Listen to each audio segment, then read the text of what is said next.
My mother leaned in close at the company's annual award ceremony, her breath hot against my ear, and whispered 5 words that would haunt me for years. "Don't embarrass us tonight, Claire." I sat frozen in my seat, the ballroom lights dimming around us, my hands trembling in my lap. She smiled at the colleagues surrounding our table, that perfect, practiced smile she'd worn my entire life. But her eyes were ice when they landed on me. 20 minutes later, the host would announce something that would shatter that smile forever. And my mother? She would learn exactly what embarrassment really felt like. Let me take you back 6 months before that night, back to where this nightmare really started. My name is Claire Donovan, and I'm a data analyst at Precision Tech Solutions in Charlotte, North Carolina. 28 years old, unmarried, no kids, and according to my mother, a constant disappointment. My older brother Marcus? He was the golden child. MBA from Duke, married to the right kind of woman, 2 perfect children, executive position at a finance firm. Everything he touched turned to gold in my parents' eyes. Me? I was the backup plan that never quite measured up. I'd moved back to Charlotte 3 years ago after my father's unexpected death from a heart attack. My mother, Linda Donovan, had begged me to come home. She was so alone, she said. She needed family close. So I left my life in Boston, my friends, my boyfriend, a promising position at a tech startup, and came back to take care of her. Big mistake. Within months, my mother had moved into a guest house on Marcus's property, a sprawling estate in one of Charlotte's most exclusive neighborhoods. She sold the family home, the one Dad had worked himself to death to pay off, and pocketed the money. She didn't need me. She'd never needed me. But by then, I'd already accepted the position at Precision Tech, already signed a lease on a modest apartment in Dilworth. I was stuck. Marcus barely spoke to me unless it was to lecture me about my choices. His wife, Veronica, looked at me like I was something she'd stepped in. And my mother? She treated me like the help when I visited, asking me to babysit, run errands, pick up groceries. But the worst part wasn't the treatment. It was the comparison. Marcus just closed another major deal, Mom would say over Sunday dinners I was obligated to attend. His firm is very impressed. Veronica looked stunning at the charity gala. You should have seen the dress. The children are enrolled in an elite private school. The best education money can buy. And then, always, inevitably, how's work going for you, Claire? Still doing whatever it is you do with computers. Data analytics. I was a senior data analyst. But to my mother, if it wasn't closing million-dollar deals or attending galas, it was invisible. What she didn't know, what none of them knew, was that I was actually exceptional at my job. For the past 18 months, I'd been leading a massive optimization project at Precision Tech. We were restructuring our entire data infrastructure, implementing machine learning algorithms, creating predictive models that would save the company millions in operational costs. I worked 70-hour weeks. I taught myself advanced programming languages. I coordinated with teams across 3 continents. I presented to the board of directors. And I'd done it all quietly, without fanfare, without bragging at family dinners, without needing validation from people who'd already decided I wasn't worth their respect. My boss, Sarah Chin, told me I was on track for a major promotion. The CEO himself had complimented my work in a company-wide email. But I never mentioned any of this to my family. Why would I? They'd already made up their minds about who I was. Then came the invitation. It arrived in my work email on a Tuesday morning in October, the annual Precision Tech Excellence Awards ceremony. Black tie, ballroom at the Ritz-Carlton, 3-course dinner. And at the bottom of the email, we have something very special planned this year. Attendance is mandatory for all senior staff. I almost deleted it. These corporate events were always the same: boring speeches, rubbery chicken, awkward small talk with people from other departments. But Sarah called me into her office that afternoon with a strange smile on her face. "You're going to the awards ceremony, right?" she asked. "I guess so. It's mandatory." "Good. And Claire?" She paused, her smile widening. You might want to bring someone. Make it special. I didn't know what she meant, but something in her tone made my stomach flutter. That night, on impulse, I called my mother. The company's having an awards ceremony in 3 weeks, I said. It's black tie. I was wondering if you and Marcus and Veronica might want to come as my guests. Silence on the other end. An award ceremony? Mom's tone was skeptical. For what? Just company recognition stuff. It's at the Ritz-Carlton. Dinner included. Well, she sighed, that long-suffering sigh I knew so well. I suppose we could attend. Marcus is very busy, but I'll ask. Though I can't imagine what they'd be recognizing you for. The words stung, even though I'd expected them. Thanks, Mom. Claire. Her voice dropped, taking on that warning tone I'd heard my entire childhood. If we come, you need to be on your best behavior. Don't say anything inappropriate. Don't drink too much. Don't make a scene. Marcus has a reputation to maintain in this city, and Veronica knows everyone who's anyone. We can't have you embarrassing us. My hand tightened around my phone. I understand. Good. Send me the details. She hung up without saying goodbye. Over the next 3 weeks, I received exactly 4 text messages from my mother. 3 were reminders about my behavior at the upcoming event. The 4th was a photo of Veronica's new dress, a designer gown that cost more than 2 months of my rent, with the caption, "Some of us know how to present ourselves." I bought a simple black dress from Nordstrom. Nothing flashy. Nothing that would draw attention or give my mother ammunition. The night of the ceremony arrived cold and clear, the kind of November evening where the air bites at your skin. I met my family in the Ritz-Carlton lobby.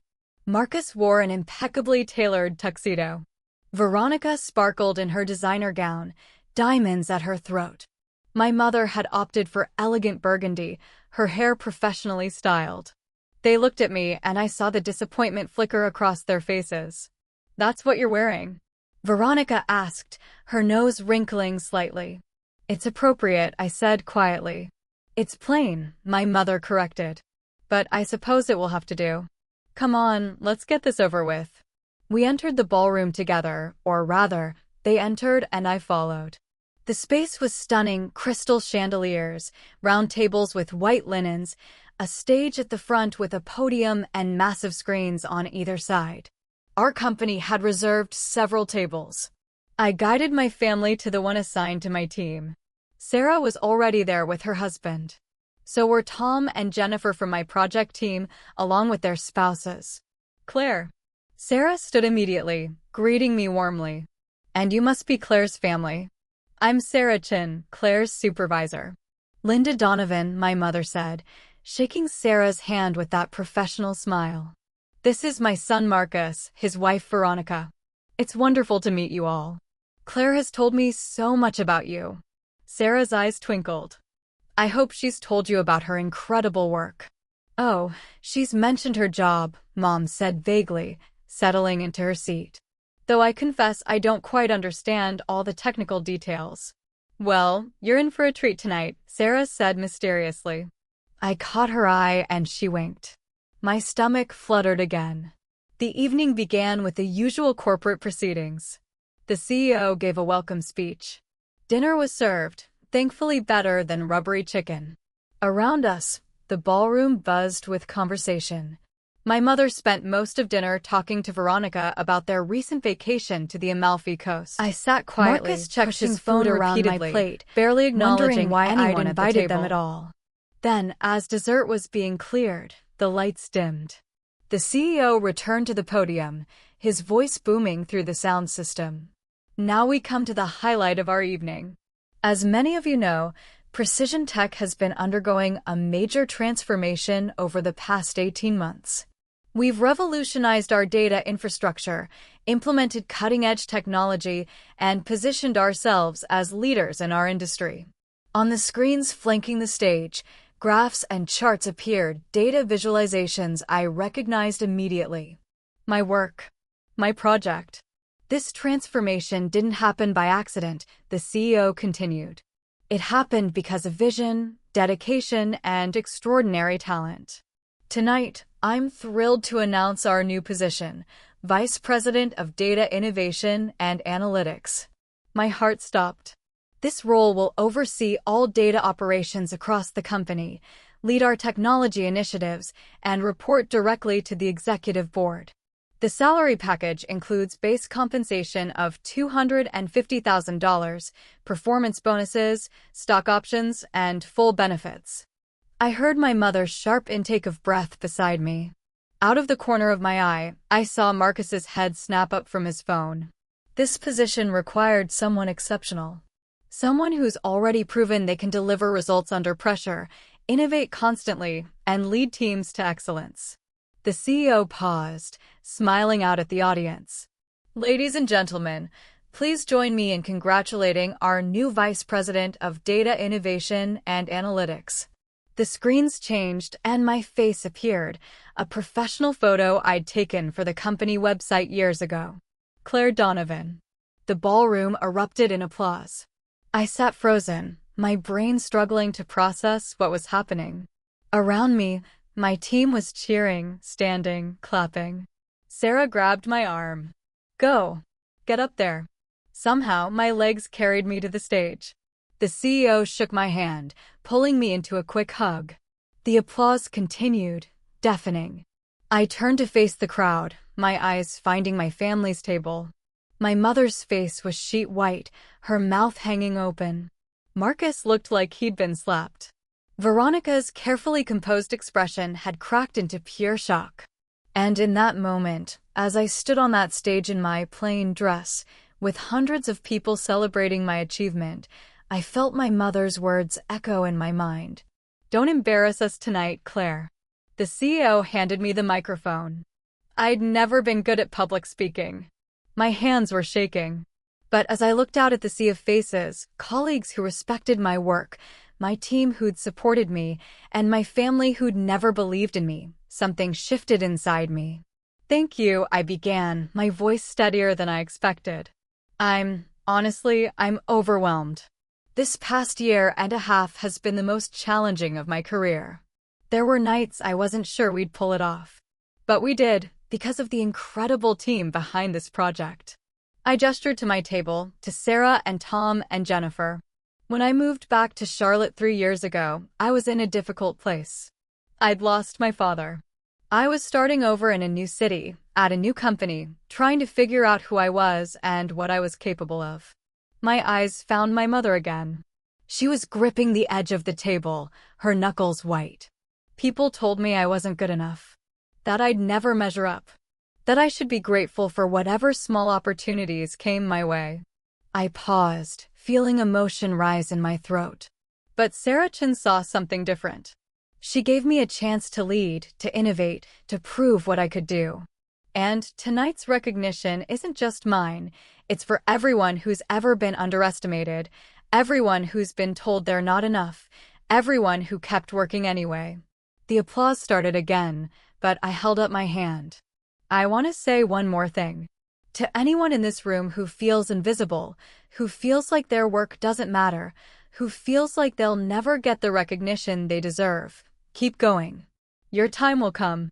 And when it does, it will be so much sweeter because you earned every single moment of it. The ballroom erupted. People were standing now, a full ovation. The CEO embraced me again, whispering, "That was perfect."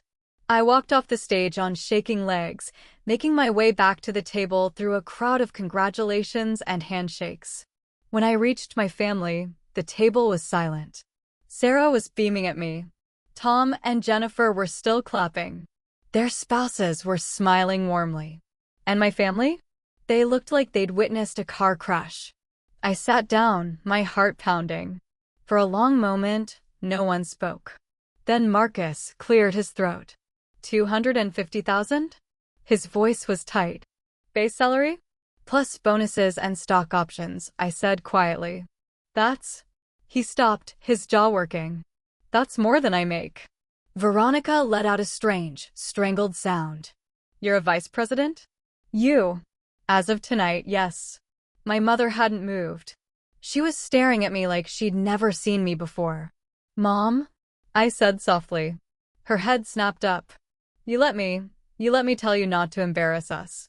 You let me worry about your behavior, your appearance, She stopped, her voice breaking. You knew. You knew you were receiving this award and you said nothing. I didn't know, I said honestly. I suspected something might happen, but I wasn't certain. Sarah hinted at it, but I had no idea it would be this. You should have told us. My mother's voice was rising, drawing attention from nearby tables. You should have prepared us. We looked like fools, sitting here, having no idea our own daughter was being promoted to a position higher than your golden child? The words were out before I could stop them. Marcus's face went red. That's not fair, Claire. I've worked my ass off. So have I. My voice matched his now, years of resentment pouring out. I've worked 70-hour weeks for 18 months. I've sacrificed everything for this project. But none of you ever asked. None of you ever cared what I was doing, because you'd already decided it didn't matter. Claire. Sarah's hand touched my arm, gentle but firm. Maybe we should. No. I pulled away, standing. No, we're going to have this conversation. Right here, right now. I looked down at my mother, at Marcus, at Veronica. Do you know what it's like to be invisible in your own family? To listen to you praise Marcus for closing a deal while I'm building machine learning algorithms that will revolutionize our industry? To watch you show off Veronica's dresses while I'm presenting to board members and executives? To hear you, Mom, tell me over and over that I'm an embarrassment, when I've been succeeding beyond anything any of us imagined. My mother's eyes were wet now, but I couldn't stop. You told me not to embarrass you tonight. But I'm not the one who should be embarrassed. You are. You're embarrassed because everyone in this room now knows that you didn't believe in your own daughter. That you dismissed her, belittled her, treated her like she was worthless. And they all just watched her become the youngest vice president in this company's history. Silence fell over our table. Around us, I could feel people pretending not to listen while hanging on every word. Marcus stood abruptly. We don't have to listen to this. You're right, I said. You don't. The exit's right there. Just like you've been exiting my life for years. He grabbed his jacket. Veronica scrambled to follow, her face blotchy with anger or embarrassment or both. My mother remained seated, tears streaming down her carefully made-up face. Claire, she whispered. Please. I invited you tonight because part of me still hoped, I said, my voice breaking. Part of me still hoped that maybe, just maybe, you'd be proud of me. That you'd finally see me. But you couldn't even do that. I'm sorry. The words came out strangled. I'm so sorry. I know you are. You're sorry that you were wrong. You're sorry that you got caught being wrong in front of hundreds of people. But are you sorry for the last 3 years? The last 28 years? For every time you made me feel small. She didn't answer. She couldn't. I grabbed my purse. Enjoy the rest of the evening. The hotel will validate your parking. I walked away from the table, from my family, from years of pain and disappointment, my head held high. Behind me, I heard Sarah call out, Claire, wait. But I didn't wait. I walked through the ballroom, through the lobby, out into the cold November night. And for the first time in 3 years, I felt free. I wish I could tell you that was the end of it. That I rode off into the sunset with my promotion and my dignity intact and never looked back. But real life isn't that clean. My mother called 17 times that night. I didn't answer. Marcus sent a single text, you made us look like idiots. Hope you're happy. I blocked his number. Veronica posted a vague Facebook status about family members who air dirty laundry in public. I unfriended her. But the next morning, there was a knock on my apartment door. My mother stood in the hallway, looking smaller than I'd ever seen her. No makeup. Red eyes. Wearing jeans and a sweater instead of her usual put-together outfits. Can I come in? She asked. I should have said no. Should have closed the door. But despite everything, she was still my mother. I let her in. We sat in my small living room, an uncomfortable silence stretching between us. I didn't sleep, she finally said. I kept thinking about what you said.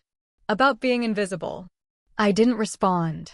Your father used to tell me I was too hard on you, that I focused too much on Marcus, that I wasn't fair.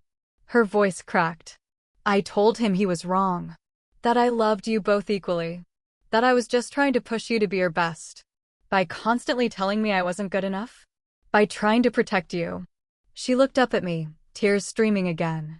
Marcus was always so confident, so sure of himself. But you, Claire, you were sensitive. You felt everything so deeply.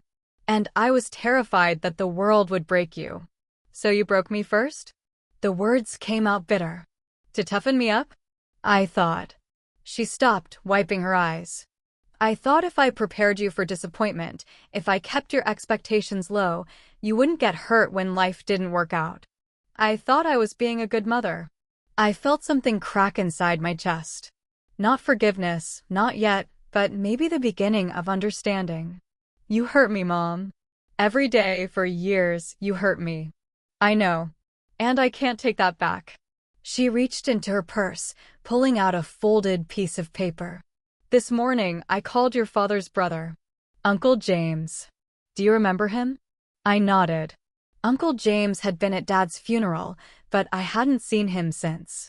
I asked him what your father would say about last night, and he told me something I'd forgotten.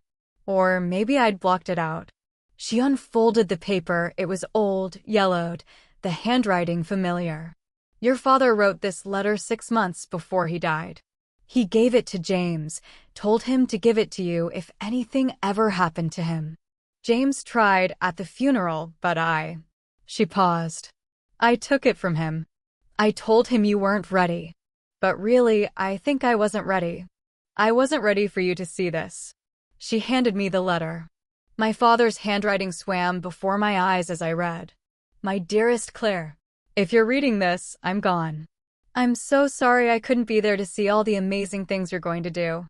I need you to know something. You are extraordinary. Not because of what you achieve, or what job you have, or how much money you make. You're extraordinary because of who you are: kind, brilliant, resilient, real. Your mother loves you, even if she doesn't always show it the right way. She's scared of losing people. She lost her own mother young, and it made her hard, protective in all the wrong ways. Try to forgive her. Try to understand her. But more importantly, never let anyone, not your mother, not your brother, not anyone, make you feel less than you are. You have a light in you, Claire. Don't let the world dim it. I'm so proud of you. I will always be proud of you. Love, Dad. I was crying now, the letter trembling in my hands. He knew, my mother whispered. He knew I was doing it all wrong. He tried to tell me, and I wouldn't listen. We sat there, both crying, the letter between us like a bridge across 3 years of grief and misunderstanding. I can't undo what I've done, Mom said finally. And I know saying I'm sorry isn't enough. But Claire, last night, watching you on that stage, I saw you. Really saw you. And I was so proud I couldn't breathe. But by then, it was too late. I'd already ruined it. It's not too late, I heard myself say. But Mom, you have to change. Really change. Not just apologize and then go back to comparing me to Marcus. Not just say nice things for a few weeks and then slip back into old patterns. I will. I swear I will. She reached for my hand. Can we try? Can we start over? I thought about Dad's letter. About forgiveness. About how holding on to anger was like drinking poison and expecting the other person to die. We can try, I said. But I need boundaries. Real ones. And if you cross them, I'm done. I mean it. I understand. And you need to talk to Marcus. What he said, what he's been doing, it's not okay. She nodded. I know. I've let him get away with too much. Over the next few months, things slowly changed. Mom started therapy. Actually went every week and did the work. She came to my apartment, really came, bringing groceries, cooking dinner, asking about my job with genuine interest. She stopped comparing me to Marcus. Stopped praising him constantly. Started treating us like separate people with separate lives. Marcus was harder. He didn't apologize. Didn't reach out. But through Mom, I heard that his wife had left him. Apparently, my very public success had triggered something in their marriage, old resentments about his career, his ego, his need to always be the best. I didn't take pleasure in it. His pain didn't make mine better. But I didn't reach out to him either. Some bridges, once burned, aren't meant to be rebuilt. 6 months after that award ceremony, I moved into a new apartment, a beautiful place in South End with floor-to-ceiling windows and a view of the Charlotte skyline. Mom came to the housewarming party, along with Sarah and my team from work and new friends I'd been making.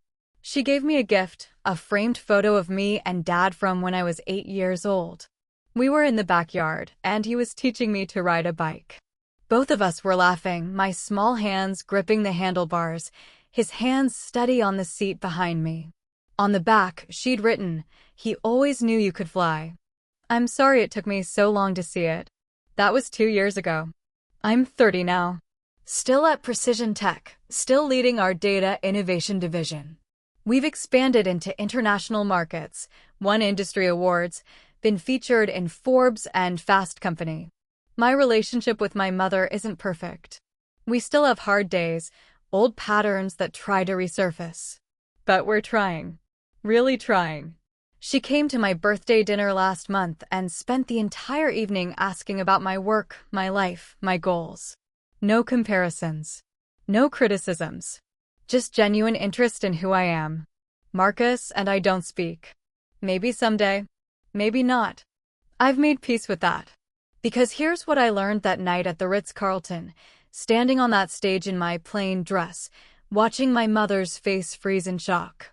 Your worth isn't determined by who believes in you. Your success isn't validated by who cheers for you. Your value isn't measured by who makes you feel important. Those things are already inside you. They always were.